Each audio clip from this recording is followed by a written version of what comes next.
வந்து மன்னிப்பதற்கு ஆயத்தமா அப்படின்ற தலைப்புல பார்த்தோம். இதை நம்ம இங்க சொன்ன மாதிரி இந்த ராஜா அவருடைய வேலைக்காரனை மன்னித்தது போல அந்த வேலைக்காரனும் அவரிடம் அந்த 100 வெள்ளிக்காசுகளை வாங்க வேலைக்காரனும் மன்னித்திருக்க வேண்டும். இதுதான் வந்து மன்னிப்பதற்கு ஆயத்தமா அப்படின்ற தலைப்புல பார்த்தோம். 3ஆம் நாள் வந்து மீட்பு பெற ஆயத்தமா. மீட்பு பெற அப்படின்னா என்ன அப்படின்னா, நம்ம தெரிஞ்சோ தெரியாமலோ ஏதோ ஒரு தவறுகள் செஞ்சிருப்போம். அப்படி செஞ்ச தவறை நம்ம என்ன பண்றோம், உணர்ந்துட்டோம் அப்படின்னா ஆண்டவர் கிட்ட போயிட்டு நம்ம செஞ்ச தவறுக்காக மன்றாடி ஜெபிக்கிறப்போ அந்த தவறுல இருந்து அந்த பாவத்துல இருந்து நம்ம வெளியே வரோம் இல்லைங்களா? அந்த பாவத்துல இருந்து நம்ம வெளியே வரோம். அதற்கு தான் மீட்பு பெற ஆயத்தமா அப்படின்னு சொல்லி நாங்க சொல்லி கொடுத்துருக்கோம். அதே போல 4ஆம் நாள் முழுமையாக நம்ப ஆயத்தமா. நம்ம ஆண்டவரை ஜெபிக்கிறப்ப என்ன பண்றோம், ஒரு அரவண மைண்டோட ஒரு முழுமையான ஒரு நம்பிக்கை இல்லாம நம்ம ஆண்டவரை துதிக்க கூடாது. என்ன பண்ணணும், முழுமையா நம்பணும் அப்படின்னு சொல்லி பசங்களுக்கு கற்றுக் கொடுத்திருக்கோம். அதே போல 5ஆம் நாள் மெய் பாதுகாப்புக்கு ஆயத்தமா.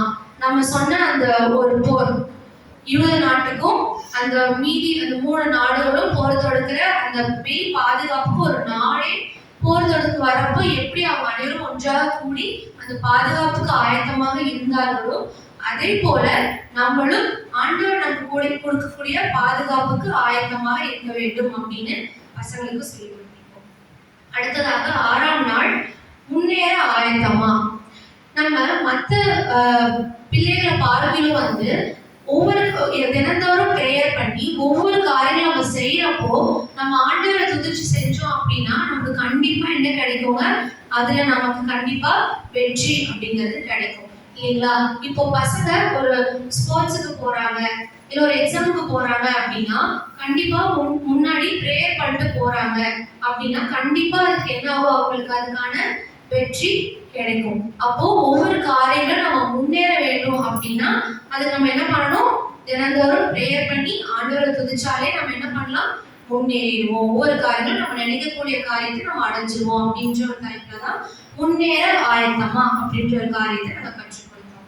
அதே போல 7ஆம் நாள் மனம் இசைந்து வாழ ஆயத்தமா. இங்க எத்தனை பேர் நம்ம மனம் இசைந்து வாழ்றோம்?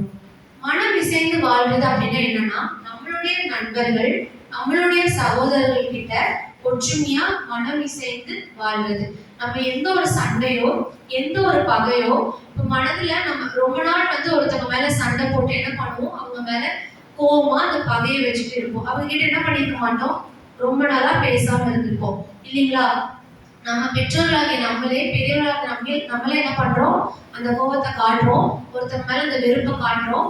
பல நாட்கள் கூட நம்ம என்ன பண்றோம், பேசாம இருக்கிறோம் இல்லைங்களா? ஆண்டவர் என்ன சொல்றாரு, எல்லாரையும் நேசிக்க வேண்டும் அப்படின்னு சொல்றாரு இல்லைங்களா?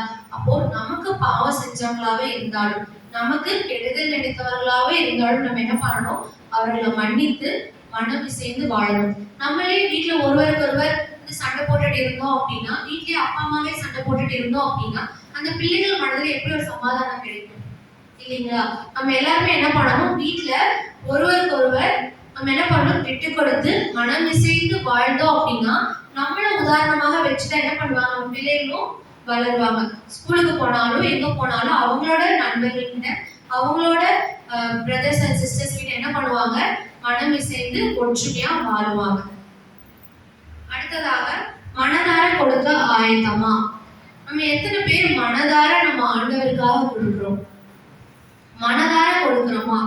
ஏதோ நம்ம வந்து ஆண்டவருக்கு நம்ம வந்து கொடுக்கிறோம் அப்படின்னு இல்லாம என்ன பண்ணணும், நம்ம வந்து 10ல் 1 பங்கு கொடுத்தா என்ன கிடைக்குங்க, நமக்கு அதை விட 100 மடங்கு வந்து ஆண்டவர் கொடுக்குறாரு அப்படின்னு சொல்லி நம்ம கேள்விப்பட்டிருக்கோம் இல்லைங்களா?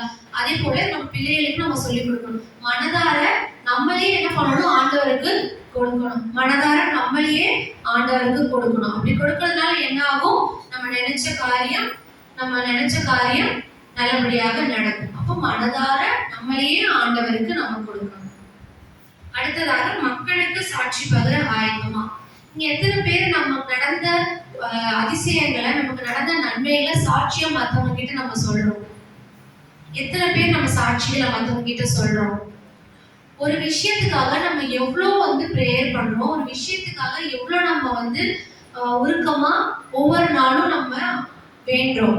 அப்படி ஜெபிக்கிறப்போ அந்த காரியம் ஆண்டவர் நமக்கு கொடுத்துட்டாரு அப்படின்னா நன்றி சொல்றோமா?